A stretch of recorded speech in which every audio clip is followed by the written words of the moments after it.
Alright, so we got the 218 spoilers, and this chapter is somehow more exciting than the previous. But before we get into this stuff, let me just talk about the previous chapter real quick. So we saw Sukuna taking on Yorozu, the sorcerer from the Heian era who was able to take over Sumiki's body the same way that Sukuna was taking over Yuji's body.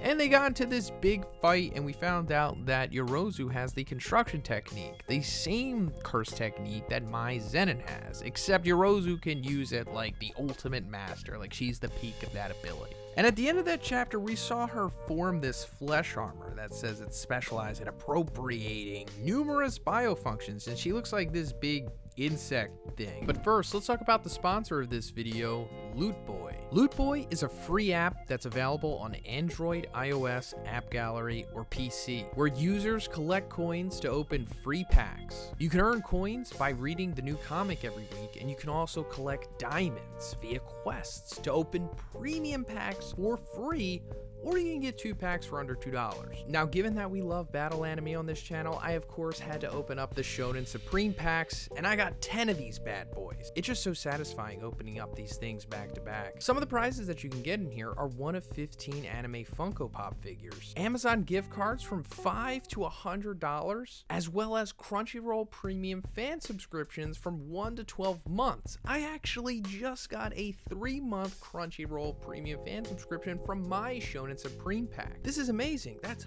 3 free months of the best battle anime. But there's more, of course, because there's golden cards that are also in these premium packs, and they always have the full versions of PC games for Steam or the Steam credits. They also have a diamond jackpot, because for each pack opening, 1 diamond is added to the jackpot. After 1 week, the entire jackpot will be paid to a user. So guys, check out the link to Loot Boy in the video description and use my code Zhoniin03, and the Loot Boy will send you a community loot pack with diamonds, loot coins, and much more. Check redeem code under settings in the app after you've registered. The code is also only valid for new users. Thanks guys, really cool. But she became so powerful that apparently Sukuna thought that it was the perfect time for a test drive, and then we see him summon this wheel with balls around his head, and that's pretty much Maharaga's like wheel ball thing that we saw before. And we were like, oh, he's summoning Maharaga to go after Yorozu. This is something we've been super excited for. Well, you know, we'll find out in this chapter what's happening. So he doesn't summon Maharaga. And I won't say that it's like anticlimactic, because we don't know what he's fully doing here. Like in this chapter, the wheel ball thing is like on his back, or like on the back of his head, like it was on Maharaga's. So maybe he's not summoning Maharaga, and maybe this is possibly like the ultimate or the final ability of the 10 Shadows. I actually talked about this in my collab that I released on Sunday, because no operator said that the mythology or the religion that the 10 Shadows are based off of, the final 10th thing of that is like reincarnation. So it's possible that Sukuna is using this ability to not summon Maharaga, but to like reincarnate himself through Megumi as a vessel. And maybe this was like his big ultimate goal the whole time. Not necessarily use like the powerful 10 Shadows monsters and Shikigamis, but just to resurrect himself, possibly at the expense of Megumi. Like, I'm not saying Megumi's gonna die, but man, it seems like he might die at the expense of like Sukuna coming back, and then maybe that's like the final motivation that Yuji needs to take him down. Maybe. I don't want to get ahead of myself, because I really like Megumi and I really hope he doesn't die. But anyway, we're seeing Heian Era Yorozu's face in this chapter, and she looks the same. Like, she looks like Sumiki, which is fine, I guess, but like I don't even think Gege really tried that much here. Or maybe that's why Kenjaku chose Sumiki as a vessel, or maybe it's Sumiki related to her. I mean, I speculated before that I think Kenjaku like took over a person, you know how he took over Kaori, Yuji's mom, and then gave birth to him so that he was a suitable vessel for Sukuna. I think Kenjaku like did the same thing when he made Sumiki. Like, I think Kenjaku took over a woman, seduced Toji, and then, like, I don't know. But anyway, Yorozu was in anguish, because compared to others, her curse technique had very inefficient cursed energy output. But she got inspired by the way insects efficiently use its energy. thus found the insect armor, which is the pinnacle of the construction curse technique and for mid-range fights. Yorozu lands a powerful bungeon kick on Sukuna, which tosses him away. She shouts at Sukuna for not using Shrine.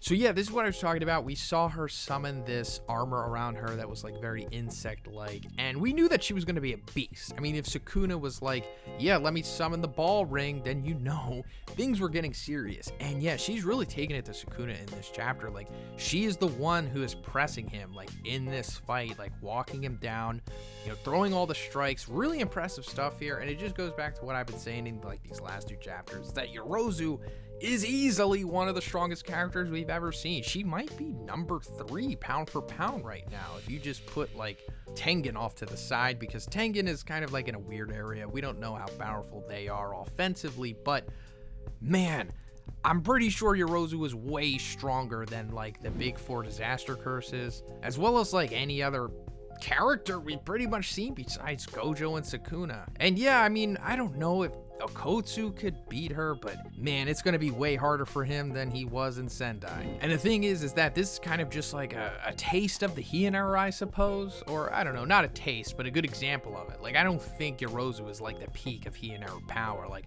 I'm pretty sure we're going to see more people from that time who are even stronger than her and are close to Sukuna's like full level, which, you know, we haven't even gotten a taste of yet. We're still on 15 finger Sukuna, who is nerfed right now in Megumi's body even more. But also her asking Sukuna to use Shrine again. In the viz, it says Malevolent Shrine, which is like what his domain expansion is called, but the fan translators seem to think that her just saying Shrine is more accurate, which means that Shrine is, or implied to be, Sukuna's innate curse technique, which of course means that Cleave, Dismantle, and Fire Arrow are not his abilities, which we assumed, and Shrine most likely is similar to Okotsu's ability as to where Sukuna can gain other abilities. And Shrine is like the toolbox where he takes them from and stores them. Yorozu screams to Sukuna to cut her, to slash her, uses curse technique, and asks him to feel the love through his eyes. The liquid metal corners Sukuna and traps him, but he rips it off, and Sukuna summons a new Shikigami. He calls it the Madoka Deer. The deer's ability is to heal with reverse curse technique. It also neutralizes Yorozu's liquid metal with erasing the cursed technique in it. Sukuna then summons another Shikigami. So before we go into the other Shikigami summoning, I love this. We haven't seen Madoka Deer before, and the next one that he's going to summon we haven't seen before either, and this might complete the 10 shadows aside from like the final thing, which like I said could be reincarnation or just, I don't know, Maharaga or something, or maybe a dragon or something. But I love this Madoka Deer thing.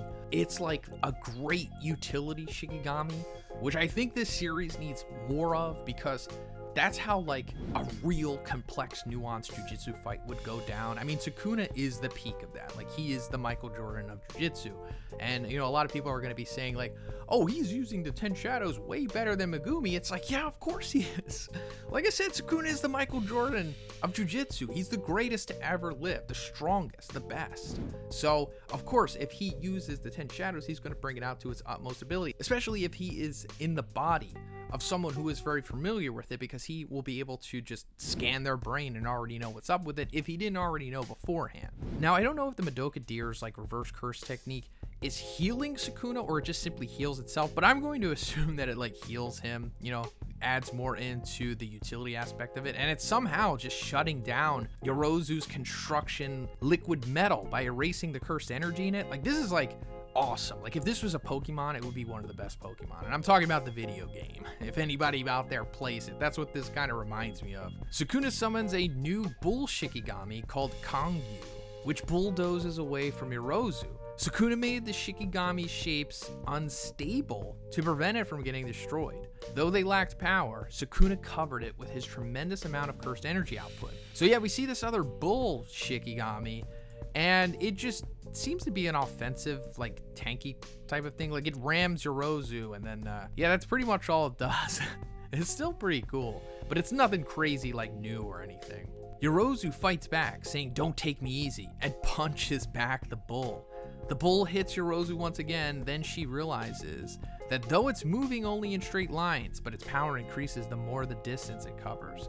and suddenly the rapid escape is used and Yorozu loses sight of Sukuna. So think back to when Megumi was taking on Toji. This is the same thing he used against him, and I think Megumi used it one or two other times in the series too. But anyway, after Yorozu lost sight of Sukuna, with the rapid escape distracting her, it turns out that Sukuna was in the air on top of the stadium, similar to how Gojo was, like when he was about to take on Hanami back in season 1 after the Kyoto Goodwill event. But he drops a fully buffed Max Elephant on Yorozu. Like, this sequence is incredible. We saw Megumi use Max Elephant on Reggie, and that was already devastating. But this is like a Sukuna Max Elephant falling from where he was in the sky and dropping through this building onto Yorozu. Amazing sequence, super powerful, and it does so much damage that it just destroys her armor, and now she's just back to her normal form again, but tattered to damage. And Sukuna taunts her, saying it seems like you aren't even worth using the shrine curse technique. Is this all you've got for your love? And that's, I guess, where the chapter ends. There could be a little more, but it seems like this is coming to the end of Sukuna versus Yorozu. Like, the next chapter might be the last one of the fight, possibly. And I'm really curious to see where Sukuna is headed with this. Like I said, I think it's going to end up with him resurrecting himself through Maharaga's ball wheel thing, but we'll see what happens. Let me know what you think about these spoilers in the comments, and if you like the video, guys, please give it a like and please subscribe if you haven't already. Have a great day, and I'll see you in the next one.